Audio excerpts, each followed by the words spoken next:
possible outcome for him in his life is to kind of most of the times fail. So then he expects that. Now he's the observer. There's infinitive possibilities for him. There are some possibilities where he fails. Again, we need to define failure there, right? And there are some possibilities where he doesn't fail according to what he believes is failing and not failing, right? Now, why does he constantly always go and visit the possibilities of where he is failing has to do with him believing that.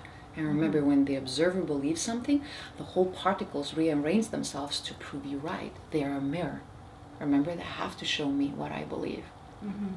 So the fact that you're observing that, and there's no really any logical reason why someone would always fail unless we call him the most unlucky person in this world, and then we would have to define what is luck, right? But if we believe there's a capable person, a very nice person, a person that is clever and all that, and they constantly fail, there has to be something there. That statistically could not happen constantly, because statistically, everything has like a medium and the top layer and the lower layer of this reversed angle, but where they go is constantly on the same spot. Statistically, mathematically, that should not be possible.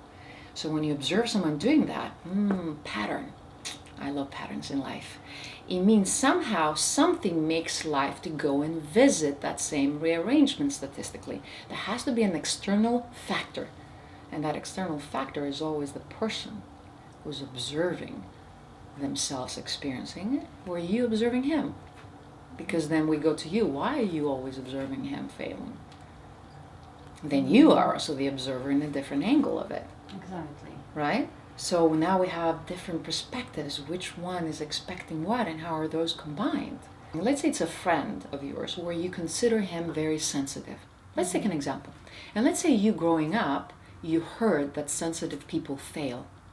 Now you observe something in him, which is sensitivity. For me, maybe sensitivity is something very positive. I would say, oh, being sensitive is the most wonderful thing in life.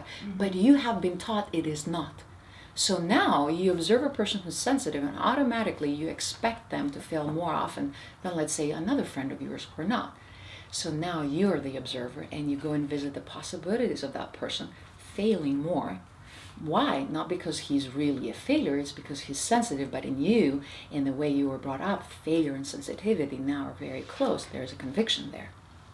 Do you see? We actually, if it was the case, we would have identified a conviction right now with you and me just by asking. That's the Socratic method we're talking about. So in this case, you would have said, yes, you know what? I think he's sensitive. And then I would say so. And they would say, well, you're insensitive. People walk all over you and then you fail. And then we had identified the idea.